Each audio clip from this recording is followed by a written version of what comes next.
I was just giving the record another spin. I'm on my third of the day. Oh wow.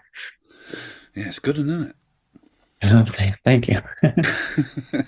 Yeah, I mean, this wouldn't have been the greatest of episodes if I'd started with, yeah, it's not as good as your first one, but I mean, it is. Everyone's allowed their own favorite, you know? Yeah, no, I think it's early doors for me to totally work out which one of the three is my favorite, but I think it's really good. I don't think, if I'm being totally honest, I don't think it's totally what I was expecting because Mm, because I think obviously that first record is so.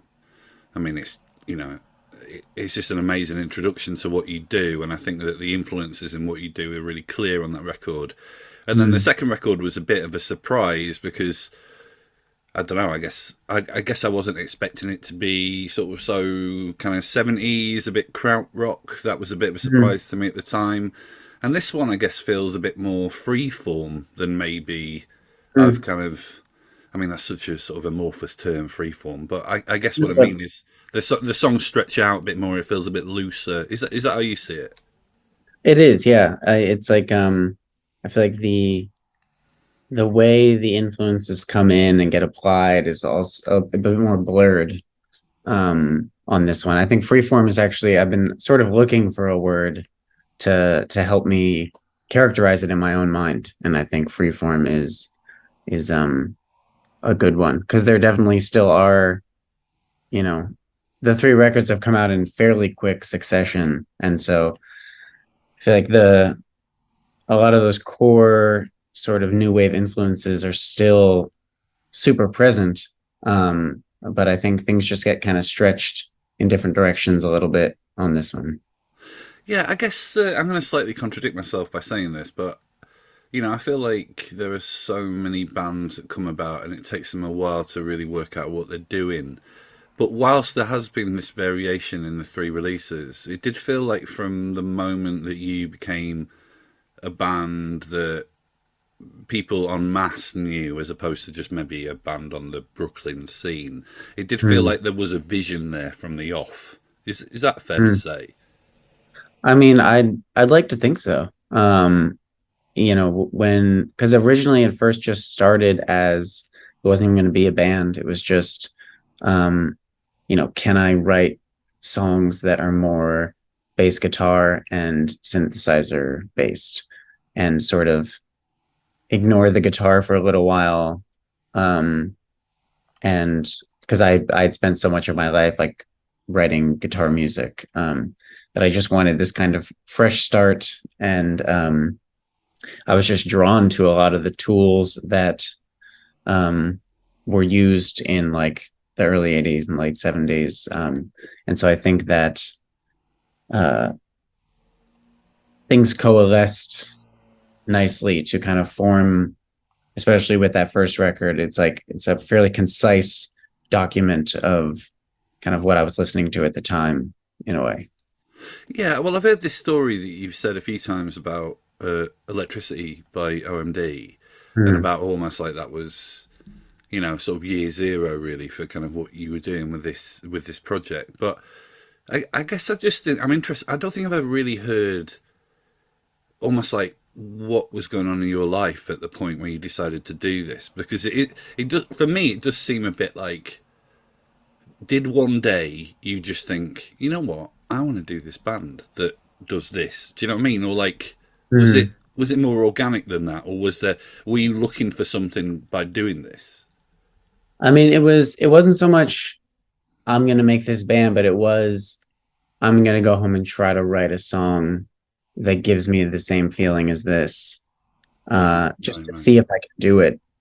Because I had started to, I've been playing in a band for a long time, and that was sort of fizzling out, and people were going their separate ways. And but I never stopped writing music. It was like it was the only thing I really knew how to do. And so I just wanted to kind of see if I could expand my own sort of capabilities with like intention rather than I'd spend a lot of time just sort of trying to follow wherever my mind went instead of sort of steering my mind when it came to writing songs. If that makes sense. Yeah, no, Uh, it's interesting actually. I've been in bands plenty of times over the years, and there's been, I mean, I think the songs I write are okay. You know, they're like I sort of know what I do, like sort of three chords and big melodies and stuff. But I mhm, always had this thing where I would get like obsessed with Dexys Midnight Runners for a bit, and I'd just be like, you know mhm, what, I want to form a band like Dexys Midnight Runners, mhm. or I would get really into like Otis Redding or Sam Cooke, and I'd be like, oh, I wonder if there's some sort of, I don't know, modern day kind of soul thing that I could do.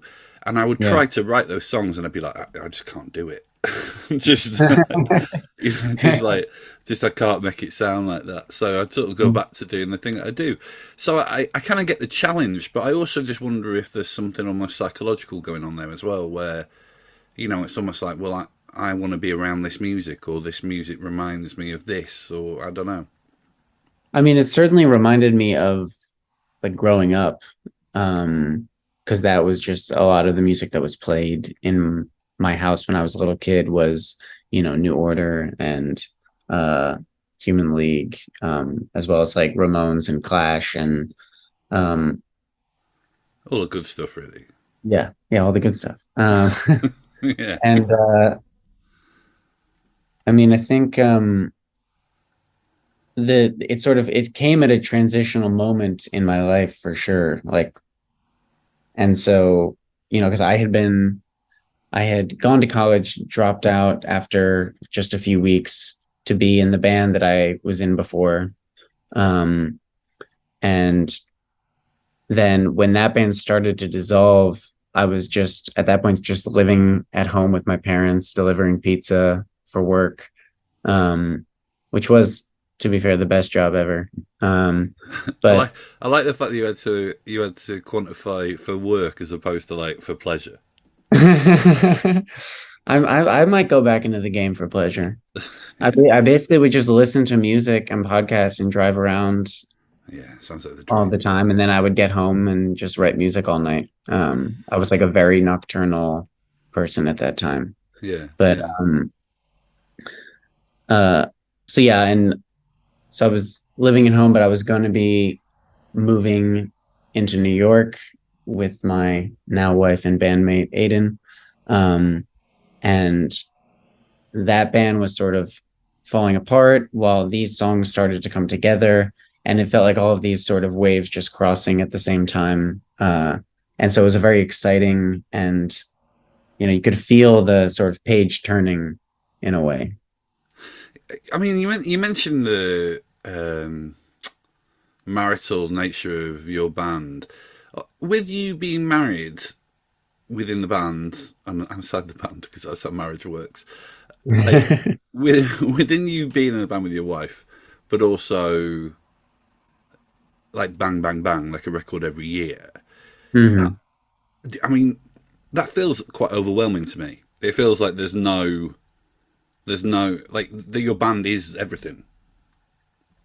um, I mean, I think that's especially at this stage in our lives, I would say that that's fair, because it really is. We have either been on the road or recording basically since like the end of lockdowns. But I I mean, mean, that's even intense. even before COVID happened, though, we would both, like, I was working in cafes and restaurants, and Aiden was a nanny, and we were just like working all the time, but we were like at least once a month we're going to play a show, and she is particularly driven in um she came into the band in a moment when everyone that had been in the band at the time, sort of unrelated to each other, got jobs in other states and kind of all moved away. Um, and she was like, well, maybe you can just teach me how to do this and I can help you, because like I don't want to see this fall apart just because, you feel like you can't find the musicians at this moment. Yeah. Um, and so she's always been sort of very driven and uh between the two of us, it does really keep a like the central focus of our identities for the last several years, and I would imagine for the next several years.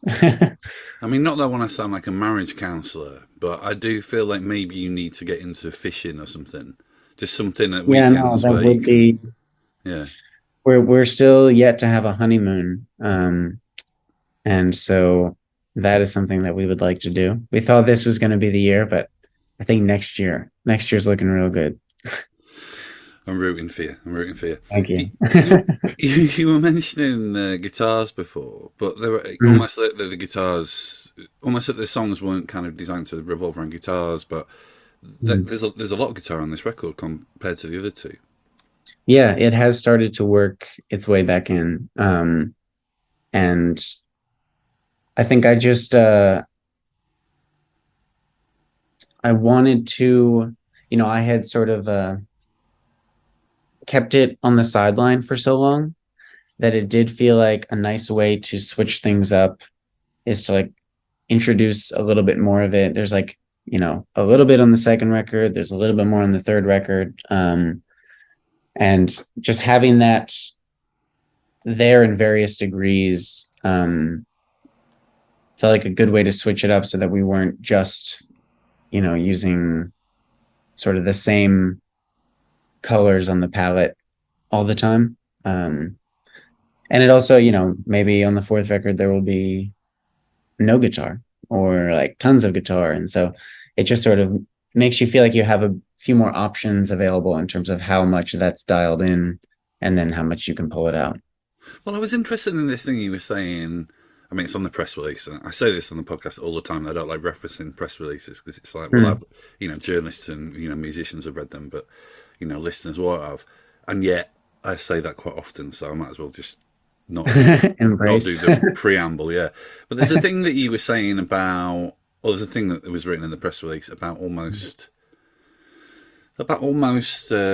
each record having the feel, and it was almost a bit kind of planes, trains, and automobiles. It was a bit Yeah. like and I mean, you don't have to. I'm not trying to bust your balls here, but I sometimes think some of that stuff is a bit kind of retroactive. It's a bit like, oh, this record feels like this, and this record feels like this. But I guess that like well, I guess is that how you kind of set out to kind of make those records? I mean, I can't imagine you went into the studio being like, "Oh, here's the travel analogy," but that idea of like this record being more about briskness and walking on foot and Mhm. there being the freedom of that was that almost on the whiteboard?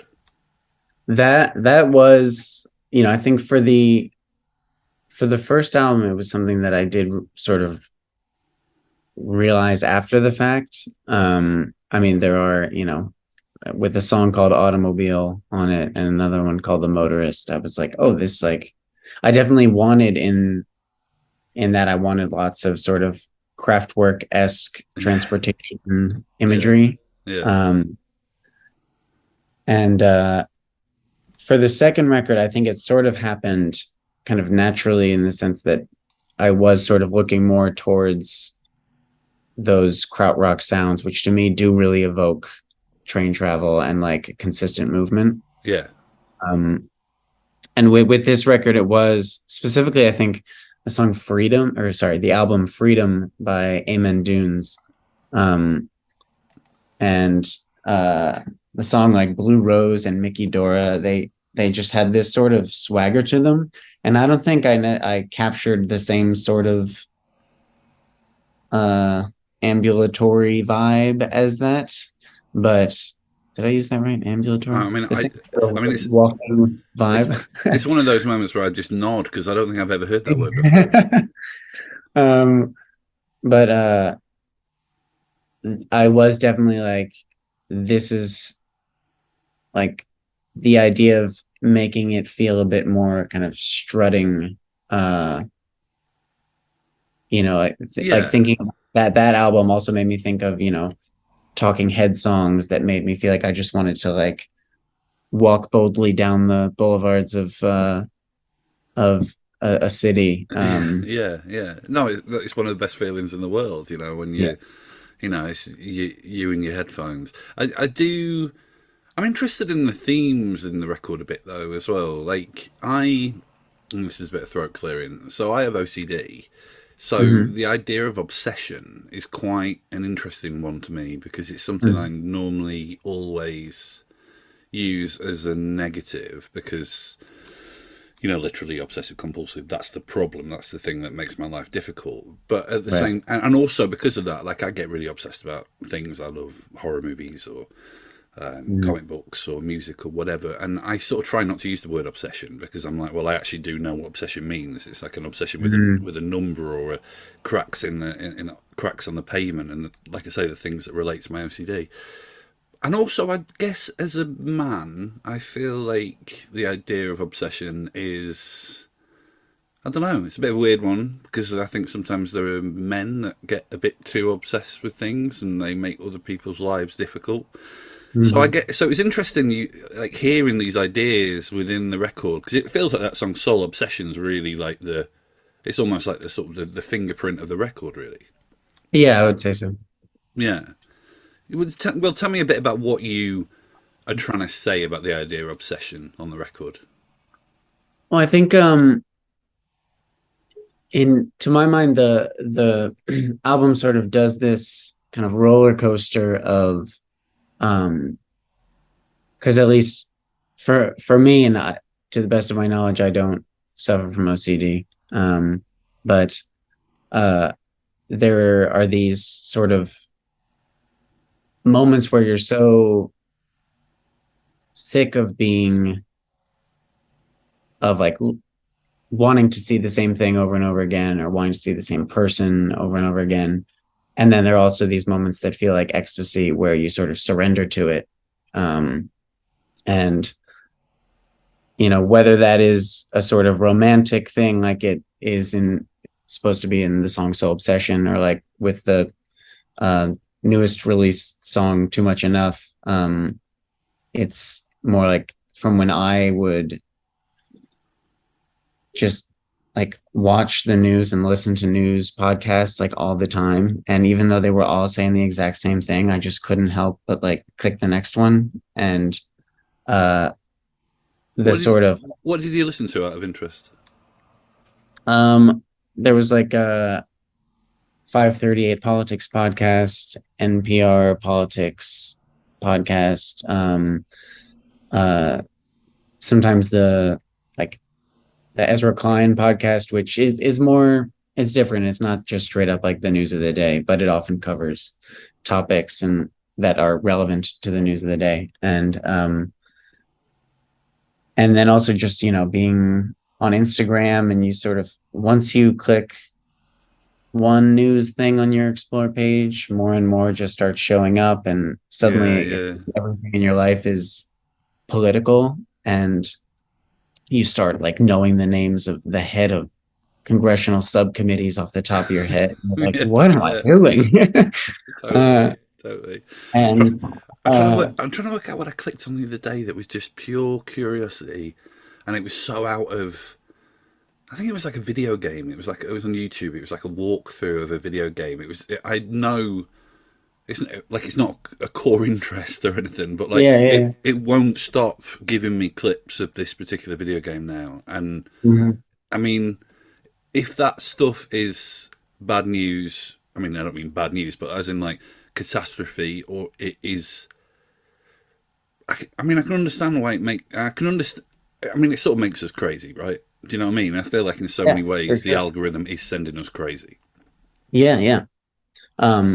I have a my brother-in-law was just saying how Instagram has like threads now, which is like their Twitter. Yeah, I think I might be And dead already though. oh, okay. Oh, right. No, we were talking about threads, but he was talking about how he is still on Twitter, and he feels like more and more it's not people he follows, but it's like it's giving him random people that seem to hold similar but more extreme political views than him. And Yeah. he's like, it's kind of like a bit much. Like Well, and certainly if it's happening to me, then it's happening to people that are like casually more on the right side of the spectrum, that they're being bombarded with random people that they don't follow who hold more extreme versions of their own beliefs. And it's just, I think it's all that, like, people just want the clicks, they want the engagement, and the platforms want to encourage that as much as possible. Well, And it's tell your brother what the Space Karen or whatever you want to call him, like what he did was the default when you load up Twitter now or X is that it mm, is there's a section called For You. So it's basically mm, people kind of talking about things. You might not follow them basically. And if you mm, click on your following, you're like, well, are you back in your bubble and you're speaking to the people you know and all that, and mm, being updated by them. But I found myself just having all these opinions in my face from people who I deliberately don't follow, and it was mhm. like every time I logged in, it was making me angry, and then that increased the engagement. I mean, it's a cruel trick. It is, yeah, it's sad. So Um, how do we escape it? Get into fishing. Honestly, yeah, probably. Uh, Do you feel optimistic about the future? I mean, it really it goes back and forth very significantly. I want to be optimistic about the future. I was just talking to someone recently about um, we were talking about the climate, and um, I brought up there's this like group or concept called Project Drawdown, and it's essentially these scientists who have gotten together and looked at the things that can be most effective at not just sort of halting the rise of greenhouse gases, but like what will start to draw them down. Yeah, Um, yeah, and just how it can be very refreshing to get the perspective of someone who, you know, they have the mind of like, well, we're not just going to give up. Like, they see a problem and they want to find solutions. And so often you're kind of just presented with the problem, and then you have to stew on that on your own. And so it can be very helpful to yeah, look to people that are like actively trying to analyze things and make a difference, and that helps me be more optimistic. yeah. Totally. I mean, my wife, she doesn't really. I mean, she's on Twitter. She works in the music industry, so she kind of has to be on there. But like, she doesn't. She's not as online as I am, and Mm, I will say something to her like, I try not to be, again, because of the OCD and kind of knowing what my limits are. I try not to mm, be too kind of reactionary. I'm not saying I wasn't like that at one point, but these days right. I try not to be. And I'll say something to her like, "Oh, so and so is happening, so and so, or so and so's done so and so," and she'll almost be like, what does this matter?"